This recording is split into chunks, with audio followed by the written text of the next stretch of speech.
What is up, Who Dat Nation? Welcome back inside another episode of the Straight Up Saints podcast presented by Boot Crew Media and DraftKings Sportsbook.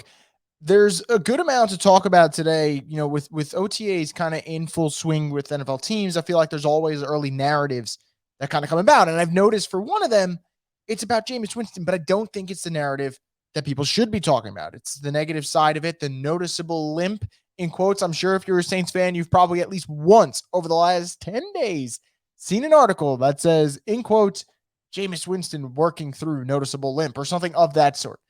And while he is working through a limp, no one's denying that. I think there is too much negative talk being had about Jameis Winston and what might be of that injury and whether or not he'll be ready for week one, when I actually don't think it's that big of a deal. I'll explain in just a little bit. The Buccaneers got a little bit stronger, but more importantly, they got a little bit feistier, and I think that's a good thing because it makes this NFC South rivalry even more intriguing. They sign Akeem Hicks. I'll talk about Akeem Hicks there and why that might actually open up the door for the Saints to maybe get a defensive tackle of their own if they feel like they need one. And then I want to talk about Chris Olave. I think Chris Olave is one of those guys that we all have sky-high expectations for him, right? But what if we should probably recalibrate our expectations in a good way? We'll talk about that as well. But before I get into all of that on the Straight Up Saints podcast, I briefly want to tell you about a really, really good deal that DraftKings Sportsbook has brewing for you guys in the month of June. With UFC 275 coming up very soon, you can step into the octagon with DraftKings Sportsbook, the official sports betting partner of UFC. So what you can do at UFC 25, you can bet $5 on any match, how the fight ends, who's going to outright win it. And if you win, you get $150 in free bets instantly. That sounds like a pretty good deal to me. And I don't know about you guys, but personally, I'm looking forward to the main event with Glover Teixeira and Yuri Prohaska. And I think that's going to be a really, really fun one. I've had actually, in terms of watching UFC with my friends, a pleasure watching Glover's kind of career arc so far. And I think that's going to be an absolute awesome bout between those two in the main event. So what you guys can do is download DraftKings Sportsbook app today. Use promo code BOOT, and again, throw down $5 on any UFC 275 bet and get $150 in free bets instantly. That's code BOOT for DraftKings Sportsbook, the official sports betting partner of UFC. If you or someone you know has a gambling problem, as always, crisis counseling and referral services can be accessed by calling 1-800-GAMBLER. Minimum $5 deposit required. For more restrictions and rules, go see DraftKings.com/sportsbook for details. Now, it is a really, really fun start to, I don't know, does summer actually start in June? I probably should have known this before I start asking, but it seems like it does. And I just feel like we're in such a fun period right now as a whole, because from the football side of it, things are ramping up, OTAs are in play, and before you know it, minicamp's going to come around and fans will be invited to that. And the great thing about minicamp is it is mandatory. So all the players who aren't competing right now that Saints fans want to know about, you'll see them in action soon enough this month. So that's awesome. Even away from the football field, I mean, there's so much to do. I mean, last week alone, and I feel like it's been like a week since I've gone on here and talked to you guys, but, even just off the football field, I don't know if you guys saw Top Gun Maverick. That was phenomenal. I don't know if you guys are watching Stranger Things, but I am absolutely loving this season, which is a little unfair. I love every Stranger Things season.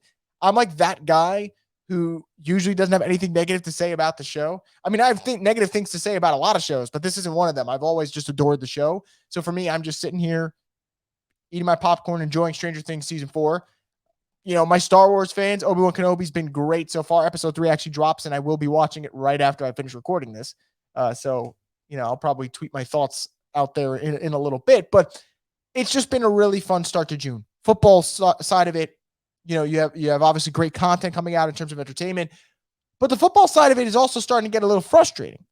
And the reason I say that is we know that Jameis Winston is already competing, right? He was throwing in OTAs, and I took that as a good thing, right? Jameis Winston, 6 months removed from surgery, 7 months removed from tearing his ACL. He's out there. He's competing. He's getting in reps.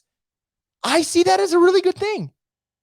But the main story you're hearing this week, and you heard it last week, is that he's walking with a noticeable limp. And while it is obviously not what you want to hear, what did we expect? Because A, like I said, 6 months removed from surgery. B, competing with a brace on that I'm pretty sure he hasn't had on at any point in his NFL career, at least that bulky of a knee brace. It takes some time to really deal with it. Joe Burrow dealt with it last year. Took some time for him to kind of shed it off. It's not going to be a one-day fix in terms of him feeling like his knee is back to where it used to be or better, right? But it was May, in the middle of May when he was practicing. You're not worrying about whether or not he's starting till September 11th. That's a big deal. That's a really big gap. If we get into August and Jameis Winston's still limping around, let's have the discussion. Is he ready to play week 1? Is he, not recovering the right way? But no, it was the middle of May, which means he's got June to make a recovery. He's got July to make a recovery. And by the end of July, training camp rolls around, and I think he'll be ready. So I do think that it shouldn't be Jameis Winston walking with noticeable limp. It should be Jameis Winston already getting in reps with teammates 6 months after ACL surgery, because I think that's what's important. He knows his body better than anyone else in terms of whether or not he feels like he's pushing it too much. If he could push it more, he'll figure it out. And the Saints will figure it out, because the Saints aren't going to let him overwork himself in the early months of May and June. No. But he is getting in that work. And what I don't get is why we're still doing this and having this conversation about whether or not he's going to be ready. I remember last year, Dak Prescott was limping, right? And I love Dak Prescott, by the way. I think he's a fine quarterback, a fine guy. His injury was worse. And he was dealing with the same kind of issues. And I don't remember the discourse about, hey, do we need to get a replacement in for Dak? Like, he might not be ready. No, it's like Dak is limping, but he's the quarterback of the Cowboys. He got paid. It's fine. But then I got to wake up on a Monday and I got to see Colin Cowherd talking about, and I know you guys love Colin Cowherd. Obviously you don't. Him talking about the Saints are the perfect spot for Baker Mayfield. That would have been a really good take. In March, like the first week of March, it would have been okay, acceptable to say it. But it is now June 1st. I don't see how, under any circumstance, the New Orleans Saints would make a move where they're like, hey, yeah, we got to bring in Baker Mayfield. Because the Saints have told us again and again, and maybe you don't like it, or maybe you don't want to hear it, or maybe you think it's not juicy enough. They are telling you Jameis Winston starting in 2022. The minute they left the Deshaun Watson sweepstakes, they got left out of it, and he went to Cleveland. And by the way, I've said time and time again, thank God. If people aren't paying attention to the Deshaun news, it keeps getting worse. They have told you with their moves, right? They paid Jameis Winston. They gave him the 2-year deal, incentive-based, a lot of it, but obviously a raise in pay, base pay, rightfully deserved. They go out, and they get Chris Olave, and they get Trevor Penning. Could have taken quarterbacks, didn't do it. In the second round, still could have taken a quarterback, didn't do it. They take Alontae Taylor. And they go sign Jarvis Landry. And they go sign Tyrann Mathieu. And they're making all these moves to win right now, but you want me to believe that while they're making these moves to win right now, they're still sitting there in the back room going, I don't know if we could win with this guy. And the reason I say win with this guy, win and not win because of this guy, is I think it's very important when we talk about Jameis Winston, we talk about the New Orleans Saints. The Saints might very well win games because of Jameis this year. We do not know. But I know for a fact at the very least they could win games with Jameis Winston, because that's what they did last year, 5-2. And with Baker Mayfield, it's important to remember, I don't think football teams will win games because of Baker Mayfield. I think they can win games with Baker Mayfield. Cleveland Browns did it 2 years ago. I don't think they can win games because of Baker. So if we're going to throw out a name that we want to say, so the Saints, the perfect spot for him, he could play quarterback there. Can we pick someone that we know is definitively better than Jameis Winston? And the reason I say that is I think right now, Jameis and Baker kind of in that same tier. I think you can win double-digit games with either quarterback, right? But right now, as currently constructed, you're doing a lot of the work and you're telling him, make the plays that are there. Now, with Jameis, there is more upside, right? That's why I think there's always the caveat to him that it might not just be win with. There might be some games you win because of. I don't really get that sense with Baker Mayfield. Doesn't mean he's not a starter in this NFL, because he absolutely is in my mind. He's one of 32. But I don't see him as some upgrade over Jameis Winston in the slightest. And you can't even use really the age thing, right? Because I think that's the big thing. Age is always a factor when you're talking about quarterbacks and whatnot. But Jameis Winston is 28. Baker Mayfield is 27. So the age thing is off the table, right? Because they're pretty much the same freaking age, even though Jameis has much more experience. The upside would go to Jameis, and knowing the system would also go to Jameis. And I think that's an important part of it too, right? And I know it's weird that I'm going to use this episode to kind of just slam dunk on Colin Cowherd's theory, but again, the Saints have shown us they think they can compete in the NFC. And honestly, I don't blame them when you look around the conference. So you're telling me they're starting quarterback for a team that they believe can compete and contend. He's not in the building yet, and he's going to come in and learn the playbook in June, July, and hopefully he's ready by September. Come on. We have to do better. And I think what's really important, this isn't even just a knock on Jameis Winston when they do this shit. It's almost like they forget that the Saints signed Andy Dalton. And I'm not saying Andy Dalton should stop you from going out for a quarterback, right? That's not what I'm saying. But Andy Dalton has been a starting quarterback in this league, a fine starting quarterback in this league, like a guy who has made 3 Pro Bowls fine in this league, okay? And when the Saints sign Andy Dalton, you know what they're telling you? They're telling you, if Jameis has to miss time, if Jameis isn't ready for week 1, he's going to be the guy that is starting. So all this talk about who might come in, why the Saints are the perfect fit for X, Y, and Z, enough. It's if for 2022, at least 2022, Jameis Winston's going to get a chance to run the show. And if Jameis Winston's not able to run the show because he is hurt, Andy Dalton will run the show. And that is that for this season. You want to talk about what the Saints might go after, whether it's a draft, free agency in 2023, let's do it. But let's wait till the end of February to do that, and let's not talk about that in the middle of May and early June when we just don't know. But what I do know is this. It's going to be Jameis Winston's team for 2022, and that is final. So any worry about the knee, I don't think it is. I think he will be ready for week 1. And at this point, it's all about taking those next steps, right? And I think when people come out and they start talking about whether or not people are ready and going to start in week 1, always consider the most reliable source or the source closest to the situation. And when Dennis Allen comes out and says, I think he's looked good, I think he's made a lot of progress, we still have ways to go for him to get ready, but we like the progress he's making, I'd rather listen to that than the doomsday scenario stuff about, hey, he's limping around. Like, I'll take the coach's word for it, and we'll go from there.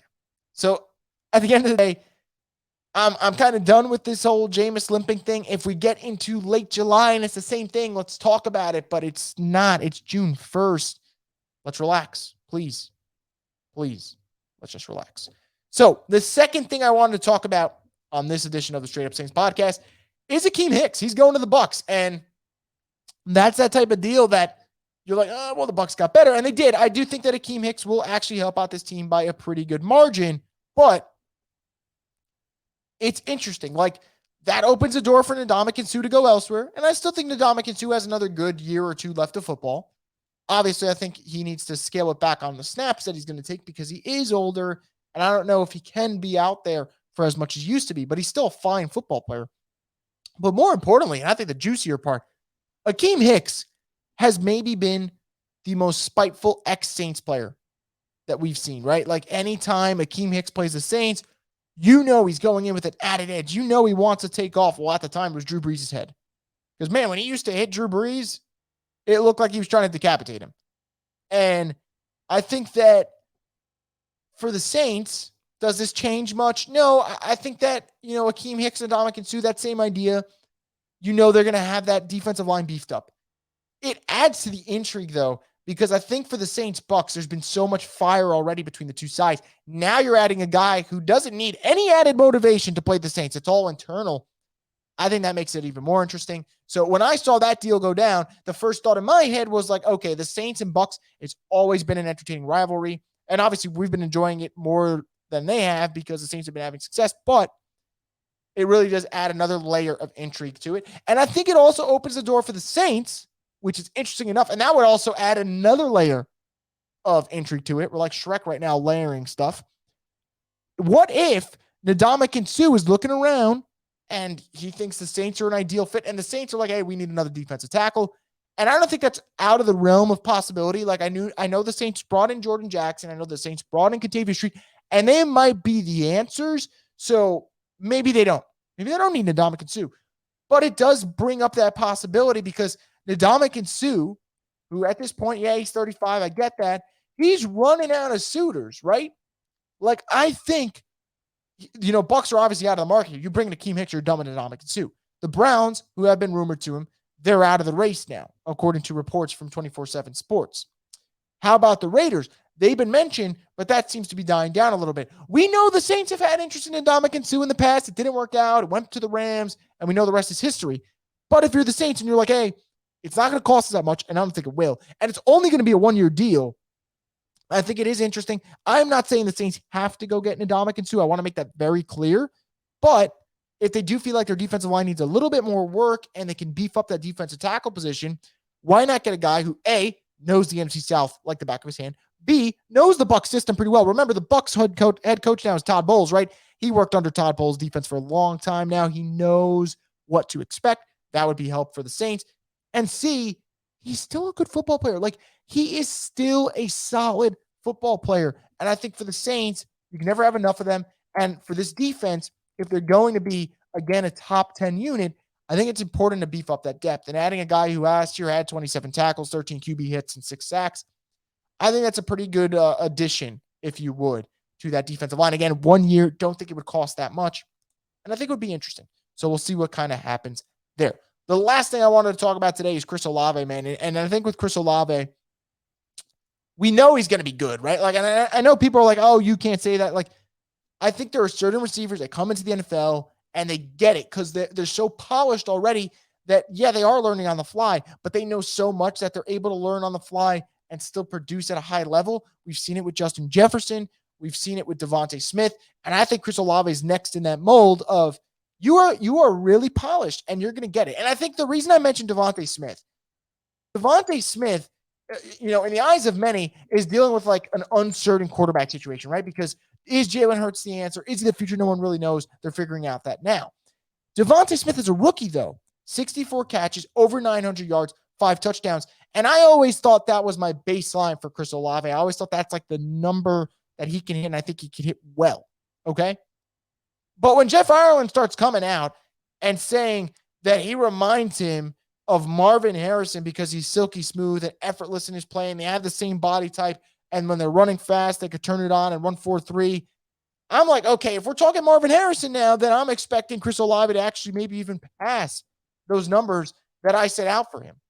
Because Marvin Harrison, one of the best to ever do it, and obviously at his peak, you're talking about a guy who gets 1,600, 1,700 yards in a single season. I think for Chris, this is just a cherry on top of what we already expect to be a damn good football player. And it should excite you even more than you already probably are. So if he's coming out, Jeff Ireland, and saying that he sees a guy like Marvin Harrison, I'm all the way in. I was all the way in beforehand, but now I'm rebuying more chips and I'm throwing those also to the center of the table, and I'm all in on Chris Olave. Like, I think for him, if Michael Thomas is healthy, if Jarvis Landry's healthy, you're not going to really be able to neutralize all of them. And I think if you're going to pick one, if healthy, Michael Thomas is probably the guy you're trying to neutralize. And I think for Chris Olave, his speed matched with Jameis Winston's arm. I think that's a match made in heaven, at least for this season. And when Jameis and Chris Olave are already talking about being on the same page or getting towards being on the same page in June, or at that time in May, I should say, that's just good news for the Saints. So I do have high expectations for Chris Olave. I do think that Chris Olave is going to get around, or at least prior to those talks, 65 catches, 900-something yards, a couple of touchdowns. But now I'm like, I think he can go over 1,000. And I know it's weird to kind of use someone else's words as a reason for why you would have added confidence. But all off-field stuff aside, Marvin Harrison is one of the best I've ever seen do it. And when he's getting comparisons to Marvin Harrison from a guy who drafted him, not a random analyst, not me, the guy who was in the room vouching to draft him, I think that speaks volumes about the type of player the Saints got, and I'm very, very excited to see what Chris Olave does in the black and gold. And you guys can see what Chris Olave does in the black and gold in the month of June. Again, like I said, minicamp opening up to Saints fans, which is pretty damn awesome. So if you guys are in the area, you should definitely take advantage of that and go watch some Saints football. But that's going to do it, guys, for this edition of the Straight Up Saints podcast. I want to thank you guys, as always, for listening. We'll see what happens over the next couple of days. I know OTAs is getting back into it on Thursday, is the open media practice. So we'll hear more a little bit then. who's doing well, who's rising up the ranks, who needs to step it up. But until then, a lot of eyes on Jameis Winston, his situation, some eyes on Chris Olave, how the rookie's looking. And we'll see. Will Michael Thomas show up for minicamp? That'd be damn awesome if he's out there on the field. He's obviously at the facility now, just not working through it yet due to injury, but still a lot of ways to go. I think the Saints will be just fine. Again, it's only June 1st. We'll see what happens. But until then, guys, stay tuned and stay plugged in on the Straight Up Saints podcast, the destination for the Who Dat Nation.